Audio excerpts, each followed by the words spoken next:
Greetings, friend, and welcome to the Between the Covers podcast, where we are working every day to remove the self-limiting beliefs that are preventing us from becoming the heroes of our own stories. I am Marcus Barr, and today I wanted to discuss this parable that I heard. I think it was back when I was in high school, maybe it was when I was in college. Regardless, it was 20 or more years ago that I heard this parable. And I'm not entirely certain as to the source of this. Everywhere I have looked, it has said that this is an old Cherokee parable. Yet at the same time, there were some other sources that were saying it was somewhere else, or it's from somewhere else. So I'm not entirely certain whether this is in fact an old Native American or First Nations parable from the Cherokee tribe. And I'm going to try and do my best not to have this become something that is culturally appropriated. I love this parable. It is a profound take on what is happening inside of us pretty much on a daily basis. I know this as the story of the two wolves. I just want to read it exactly as I remember it being presented to me over 20 years ago. An old Cherokee is teaching his grandson about life. "A fight is going on inside me," he said to the young warrior. "It is a terrible fight, and it is between two wolves. One is evil. He is anger, envy, sorrow, regret, greed, arrogance, self-pity, guilt, resentment, inferiority, lies, false pride, superiority, and ego." He continued, "The other is good.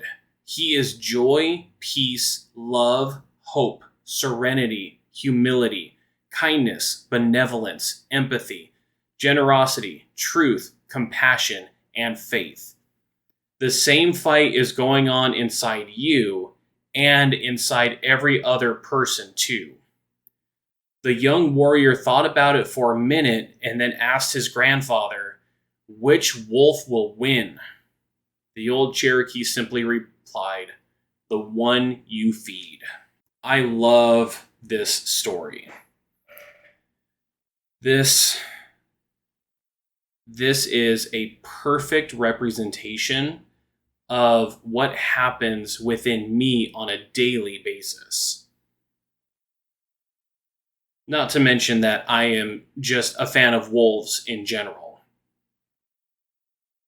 What this parable is telling us, that there is a good and not so good side inside of each of us, and they're both at war with each other. One of the things that I like to use as a comparison for this is when I'm talking with my clients and we are having a discussion where they are talking about falling back into some of their bad habits.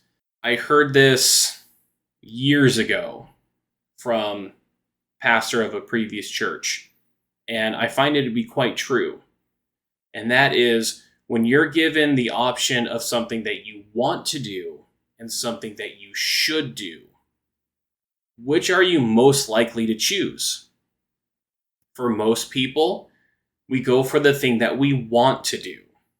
That's why dishes can pile up. That's why laundry doesn't get done. That's why we have these bursts where it's like, okay, I have to get all of this stuff done.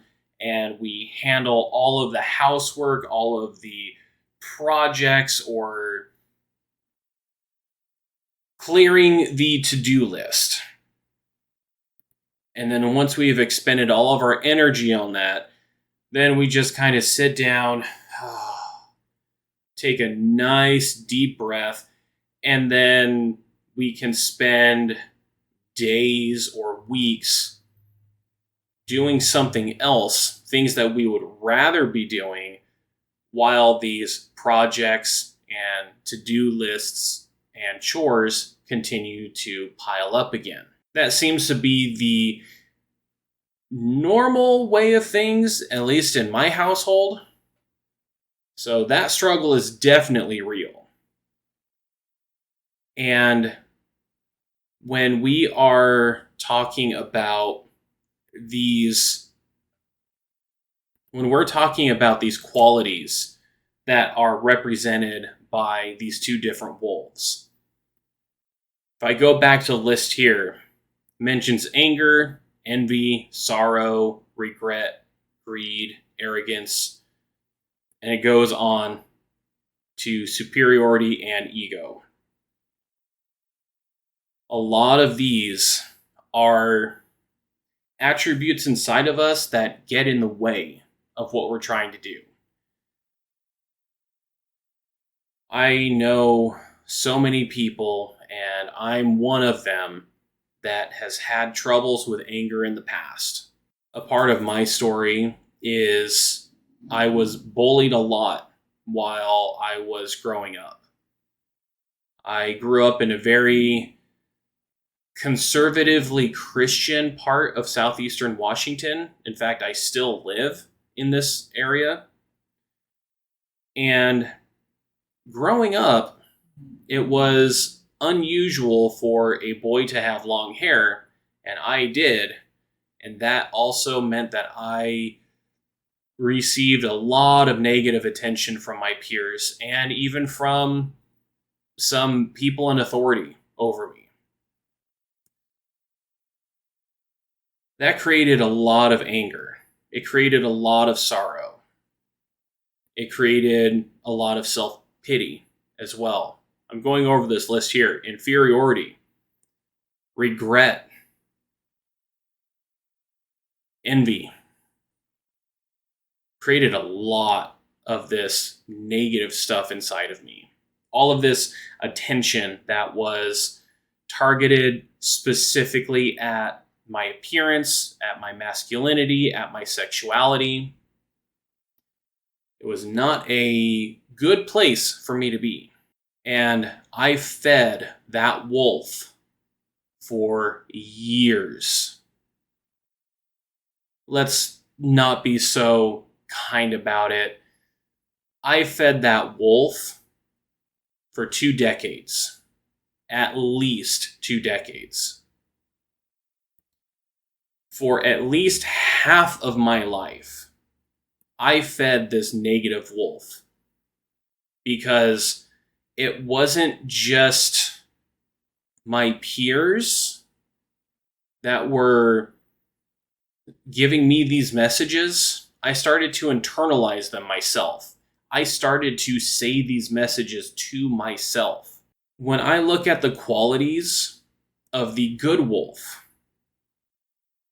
there were a lot of these that just seemed non-existent at the time. There wasn't a whole lot of joy or peace. Wasn't a whole lot of hope. I had no serenity. I had empathy at the time, but I didn't know that that's what it was. Compassion and faith. I struggled with all of those. And one of the things that stands out to me about this story is it's a matter, as he says at the end, the wolf that you feed is the one that's going to win. However, that also doesn't mean that you can't change that at any point. I am living, breathing proof of how possible that is. I've been doing a lot of work internally to improve my own view of myself, how I even see myself in the mirror, how I speak to myself, what I value about myself. And all of these have contributed to a much more positive and grateful and loving and joy-filled life compared to how things were when I was a teenager.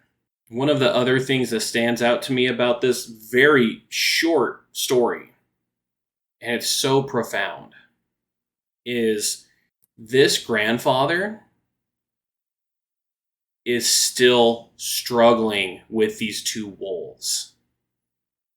This is a fight that's never going to end. We are going to wrestle with our own insecurities. We are going to wrestle with this old programming inside of us that is telling us to settle, that it's not worth it, that it's too hard, that we're not good enough, that we're not attractive enough, we're not desirable enough, no one wants to be around us. Those are just off the cuff. There's a lot more messages out there that are feeding that bad wolf or the evil wolf inside of us. If we start to change that to where we are seeing ourselves in a much more positive light, we start to find the joy in the little things. We start to be grateful. We become content with what we have. We look for the positive in any life situation. We are specifically initiating things in our lives to bring us calm and serenity. We are not judging ourselves or comparing ourselves to others. If we start to do even just the smallest degree toward this positivity, towards this growth, we start to feed the right wolf. We start to feed the good wolf inside of us. And once that one starts being fed and we stop feeding the evil wolf inside of us, that is going to have a powerful impact on how we navigate the world, how we interact with others, how we speak to ourselves, how we speak to those around us, whether we're talking close friends and family or we're talking complete strangers. This is a struggle that we're going to wrestle with for our entire lives. And I honestly wish I didn't have to say that. I honestly wish that I could say that it would eventually come to an end. And that would be a bold-faced lie.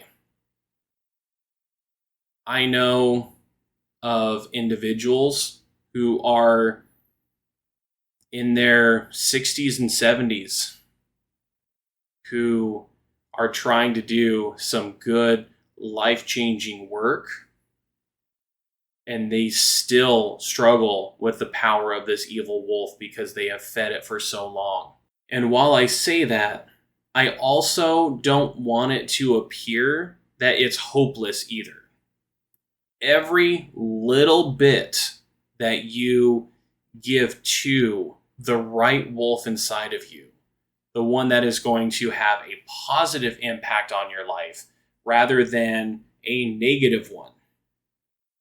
Every little bit you give to that wolf is something that is going to alter your trajectory in life. It may not seem like it at first. And this is something, again, I talk with my clients a lot about this. We are dealing with beliefs about ourselves. We're dealing with beliefs about our tribe. We're dealing with beliefs about our nation. We're dealing with beliefs about the world. And these beliefs, if they have been so ingrained inside of us for such a long time, these beliefs are not going to be easy to dethrone. It's going to be difficult for us to start giving resources to the good wolf when we have been so accustomed to giving it to the evil wolf inside of us. So when you're doing this work, it might not feel right. And while it might not feel right, your feelings are valid. Whatever you're experiencing is valid. And at the same time, your feelings can also do a great job of lying to you. I've been challenging this a lot in my own life, in my own journey.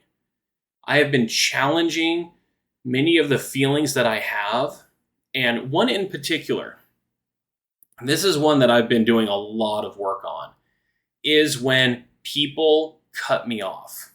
When in conversation, if I have someone who talks over me.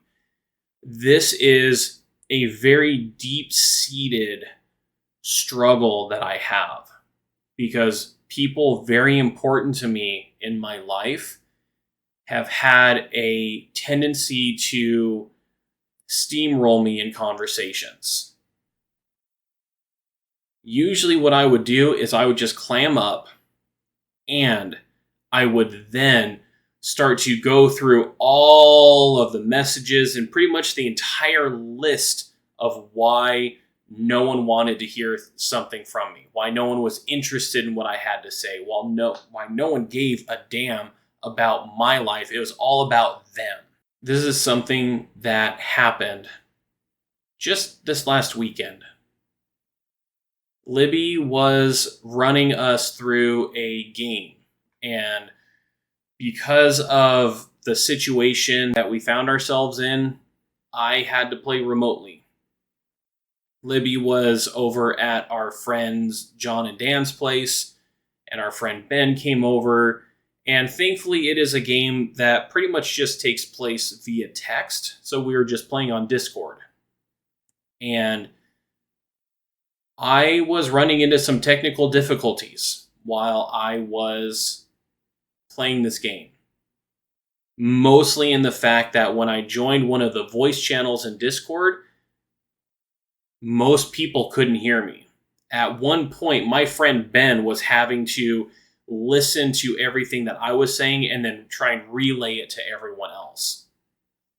And that's just an obnoxious thing to try and do. I've been in that position. It is obnoxious to try and listen to what someone is saying and then turn around and try and share it to others while you are trying to engage in a conversation that you want to contribute to as well. And there were several times when, for a while, they could hear me. And we're debriefing about this game. The name of the game is called Alice is Missing. It is a very emotionally charged game. And we like to make sure that everything is concluded by the end of the game, and we have time to talk about what we're thinking, what we're feeling, and be able to decompress from all of that so that we are leaving everything that we experienced with the game and not bringing any extra baggage home with us. I know that sounds weird. It's like most people play games to have fun, and we were having a lot of fun, and yet it also just has this element of this emotional impact that it's important to make sure that we are taking care of ourselves when we get done with this game. So here we are. We wrap up this game, and we're starting to debrief, and my audio just is not working. I can hear mostly what everyone else is saying, but I was just in and out on whether people could actually hear me. And in a lot of these instances, I would just clam up, not say anything more, and just let the conversation go wherever it was going. And if I was there in person and something like this was happening where no one was really validating what I had to say, then I would essentially just sit there and nod my head. And yet inside, I would be saying things to feed the wolf inside of me that says they don't care anything about what you have to say. They just don't care. They don't care about you. They don't care what you have to say. What you have to say is not valid. What I was telling myself this time, because those thoughts did come up again. I was telling myself this time, no, they do care about me. They want to know that I'm okay. They want to know what my experience with this game was. They want to know some of the things that happened, why I made the choices that I did. It wasn't because they didn't care. It was something that was out of my control in that moment. I also know everyone who is playing that game, they care about me. Sometimes my friends do speak over me. And I can really struggle to fall back into that same unhealthy pattern of believing that they really don't care about me. Instead, I just remind myself, I am so accustomed to talking in a smaller voice, in a much more quieter voice. I have this habit of waiting longer than I typically could before I jump into a conversation, because what was ingrained inside of me is wait until there is a long enough pause to show that everyone is done saying their piece, and then I can jump in and say what I have to say. A lot of times, that pattern ends up leading to the conversation or the topic of the conversation changing. So whatever I have to say in that point is no longer valid to the conversation because it has moved on. The topic has changed. We have switched gears. And so I would just remain quiet. This is what I have been working with. This is what I've been working through. These are the old behaviors that this evil wolf has been telling me.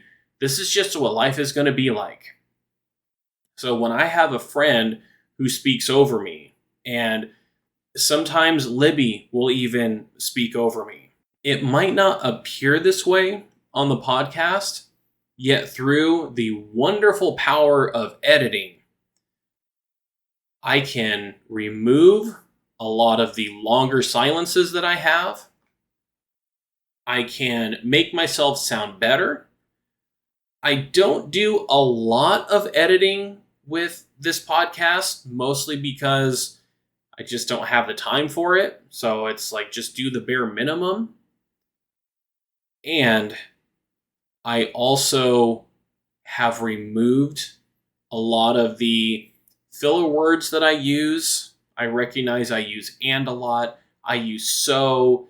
I will sometimes lose my train of thought, and I can take sometimes 15 seconds before I finally remember what I was going to say.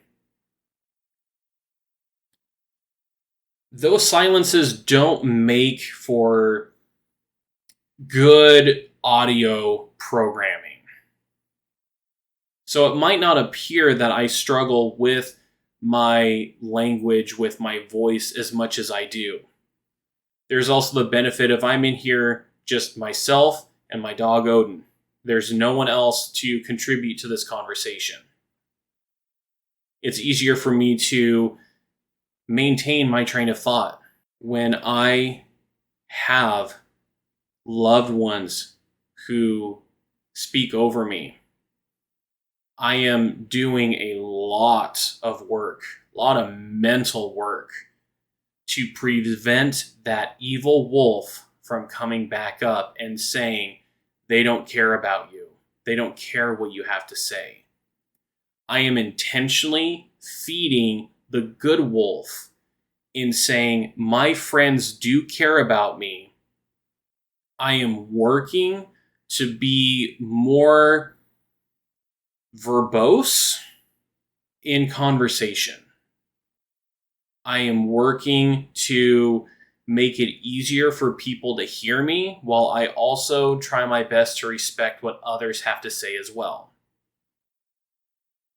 I am doing a lot of intentional work to feed the good wolf inside of me, so that is the wolf that starts winning. Today, which wolf are you going to intentionally feed? Which wolf are you going to give energy to? Which wolf are you going to give time to? Are you going to give your energies, your intentions, your time to the wolf that is anger, that is self-contempt, that is arrogance, that is malevolent in nature, that is judgmental, that is prideful, that doesn't trust?